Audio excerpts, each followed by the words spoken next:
hidden, forever on fire. ಮೈಸೂರಿನ ಲೋಕಾಯುಕ್ತಕ್ಕೆ ತನಿಖೆಯ ಹೊಣೆಯನ್ನು ಹೊರಿಸಲಾಗಿದೆ. 3 ತಿಂಗಳಲ್ಲಿ ತನಿಖೆ ನಡೆಸಬೇಕು ಅಂತ ಹೇಳಿ ಕೋರ್ಟ್ ಸೂಚನೆಯನ್ನು ಕೊಟ್ಟಿದೆ. ಬೆಂಗಳೂರಿನಲ್ಲಿ ಬಿಜೆಪಿಯ ರಾಜ್ಯಾಧ್ಯಕ್ಷ ವಿಜಯೇಂದ್ರ ಪ್ರತಿಕ್ರಿಯೆ ಕೊಟ್ಟಿದ್ದಾರೆ. ಕೋರ್ಟ್ ಮುಂದೆ ಸ್ನೇಹಮಯಿ ಕೃಷ್ಣ ಅವರ ಅರ್ಜಿ ಇತ್ತು. ಇದು ಇವತ್ತು ಮುಡಾ ಕೇಸ್ ಬಗ್ಗೆ ಸ್ಪೆಷಲ್ ಕೋರ್ಟ್ ಆದೇಶವನ್ನು ಕೊಟ್ಟಿದೆ. ಮೈಸೂರಿನ ಲೋಕಾಯುಕ್ತ ಪೊಲೀಸರಿಗೆ ಹೊಣೆಗಾರಿಕೆ ಹೊರಿಸಲಾಗಿದೆ ಅಂತ ಹೇಳಿ ಬೆಂಗಳೂರಿನಲ್ಲಿ ವಿಜಯೇಂದ್ರ ಪ್ರತಿಕ್ರಿಯೆ ಕೊಟ್ಟಿದ್ದಾರೆ. ದೂರುದಾರ ಆಗಿರ್ತಕ್ಕಂಥ ಸ್ನೇಹಮಯಿ ಕೃಷ್ಣ ಅವರ ಅರ್ಜಿ ಜನಪ್ರತಿನಿಧಿಗಳ ವಿಶೇಷ ನ್ಯಾಯಾಲಯ MP MLA ಸ್ಪೆಷಲ್ ಕೋರ್ಟ್ ಈ ಒಂದು ನ್ಯಾಯಾಲಯದ ಮುಂದೆ ಅರ್ಜಿ ಇತ್ತು. ಕಳೆದ ತಿಂಗಳು ನ್ಯಾಯಾಲಯದಲ್ಲಿ ಸಮಗ್ರವಾಗಿ ವಾದಗಳು ಮಂಡನೆ ಕೂಡ ಆಗಿತ್ತು. ಆದರೆ ಮುಖ್ಯಮಂತ್ರಿಗಳು ಸಿದ್ದರಾಮಯ್ಯನವರು ರಾಜ್ಯಪಾಲರ ಆದೇಶವನ್ನ ತೆಗೆದುಕೊಂಡು ಹೈಕೋರ್ಟ್ನ ಮೆಟ್ಟಲೇರಿದಂತ ಸಂದರ್ಭದಲ್ಲಿ ಕೆಳ ನ್ಯಾಯಾಲಯಕ್ಕೆ ತಡೆಯಾಜ್ಞೆ ಕೂಡ ಇತ್ತು. ನಿನ್ನೆ ದಿನ ಏನು ರಾಜ್ಯ ಉಚ್ಚ ನ್ಯಾಯಾಲಯ ತೀರ್ಪನ್ನು ಕೊಟ್ಟು ರಾಜ್ಯಪಾಲರ ನಿರ್ಣಯ ಸರಿಯಾಗಿದೆ, ಕ್ರಮಬದ್ಧವಾಗಿದೆ, ಮೈಸೂರಿನ ಮೂಡಾ ಹಗರಣದಲ್ಲಿ ರಾಜ್ಯಪಾಲರ ಒಂದು ಆದೇಶ ಕ್ರಮಬದ್ಧವಾಗಿದೆ, ತನಿಖೆ ಆಗಬೇಕು ಅನ್ನುವ ವಿಚಾರವನ್ನ ನಿನ್ನೆ ರಾಜ್ಯ ಉಚ್ಚ ನ್ಯಾಯಾಲಯ ನೀಡಿತ್ತು. ಮತ್ತೆ ಸೆಷನ್ಸ್ ಕೋರ್ಟ್ ಅಥವಾ ಸ್ಪೆಷಲ್ ಕೋರ್ಟ್ಗೇನು ತಡೆಯಾಜ್ಞೆ ಇತ್ತು ಅದರ ತೆರವು ಕೂಡ ನೀಡಿತ್ತು ರಾಜ್ಯ ಉಚ್ಚ ನ್ಯಾಯಾಲಯ.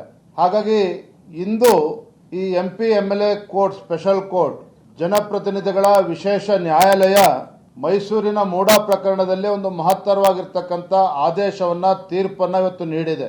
ಆ ತೀರ್ಪಿನ ಅನ್ವಯ ಮೈಸೂರಿನ ಮೂಡಾ ಹಗರಣದಲ್ಲಿ ಸಾಕಷ್ಟು ಏನು ಮುಖ್ಯಮಂತ್ರಿಗಳ ಕುಟುಂಬಕ್ಕೆ ಸಿಕ್ಕಿರ್ತಕ್ಕಂಥ 56 ಕೋಟಿ ರೂಪಾಯಿ ಬೆಲೆ ಬಾಳ್ತಕ್ಕಂಥ ನಿವೇಶನಗಳು, 14 ನಿವೇಶನಗಳು, ಇದರಲ್ಲಿ ಸಾಕಷ್ಟು ಅಕ್ರಮಗಳು ನಡೆದಿದೆ. ಸಿದ್ದರಾಮಯ್ಯನವರ ಮುಖ್ಯಮಂತ್ರಿಗಳ ಒಂದು ಬಾಮೈದನ್ನು ಖರೀದಿ ಮಾಡಿದಂತ 3 ಎಕರೆ ಜಮೀನು, ಆ ಜಮೀನು ದೇವರಾಜಿಂದ ಖರೀದಿ ಮಾಡಿದ್ರು. ಮತ್ತೆ ದೇವರಾಜ್ ಹೆಸರಲ್ಲಿ ಏನು ಡಿನೋಟಿಫಿಕೇಶನ್ ಕೂಡ ಆಗಿತ್ತು. ಇವೆಲ್ಲವೂ ಕೂಡ ಕ್ರಮಬದ್ಧವಾಗಿ ಇರಲಿಲ್ಲ ಅನ್ನುವ ಅಂಶವನ್ನು ಕೂಡ ಈ ಕೆಳ ನ್ಯಾಯಾಲಯ ಜನಪ್ರತಿನಿಧಿಗಳ ವಿಶೇಷ ನ್ಯಾಯಾಲಯ ಇವತ್ತಿನ ತೀರ್ಪಿನಲ್ಲಿ ಗಮನಿಸುತ್ತಾ ಈ ವಿಚಾರಗಳ ಬಗ್ಗೆ, ಈ ಅಕ್ರಮದ ಬಗ್ಗೆ ಸಮಗ್ರವಾಗಿ ತನಿಖೆ ಆಗಬೇಕು. ಮೈಸೂರಿನ ಲೋಕಾಯುಕ್ತ ಪೊಲೀಸರು ಯಾಕೆ ಅಂತ ತನಿಖೆ ಮಾಡಬೇಕು ಆದೇಶ ಮಾಡಿದ್ದಾರೆ ಅಂತ ಹೇಳಿದ್ರೆ, ಮೂಡಾ ಇರ್ತಕ್ಕಂಥದ್ದು ಮೈಸೂರಿನಲ್ಲಿ. ಹಾಗಾಗಿ ದೂರುದಾರ ಮೊದಲು ದೂರನ್ನು ನೀಡಿದ್ದು ಮೈಸೂರಿನ ಲೋಕಾಯುಕ್ತ ಪೊಲೀಸರಿಗೆ ದೂರನ್ನು ನೀಡಿದ್ರು. ಆದರೆ ಆ ದೂರನ್ನು ನೀಡಿದಂತ ಸಂದರ್ಭದಲ್ಲಿ ಲೋಕಾಯುಕ್ತ ಪೊಲೀಸರು ದೂರನ್ನ ಸ್ವೀಕಾರ ಮಾಡಿರಲಿಲ್ಲ. ಆದರೆ ಇವತ್ತು ವಿಶೇಷ ನ್ಯಾಯಾಲಯ ಆದೇಶ ಮಾಡಿದೆ, ಮೈಸೂರಿನ ಲೋಕಾಯುಕ್ತ ಪೊಲೀಸರು ಮೂಡಾ ಹಗರಣವನ್ನ ತೆಗೆದುಕೊಂಡು 3 ತಿಂಗಳಲ್ಲಿ ಇದ್ರ ಬಗ್ಗೆ ತನಿಖೆ ನಡೆಸಬೇಕು, 3 ತಿಂಗಳಲ್ಲಿ ವರದಿಯನ್ನು ನೀಡಬೇಕು ಅಂತೇಳಿ ಈಗಾಗಲೇ ವಿಶೇಷ ಜನಪ್ರತಿನಿಧಿಗಳ ನ್ಯಾಯಾಲಯ ಈಗ ಆದೇಶವನ್ನ ಮಾಡಿದೆ ಇವತ್ತು.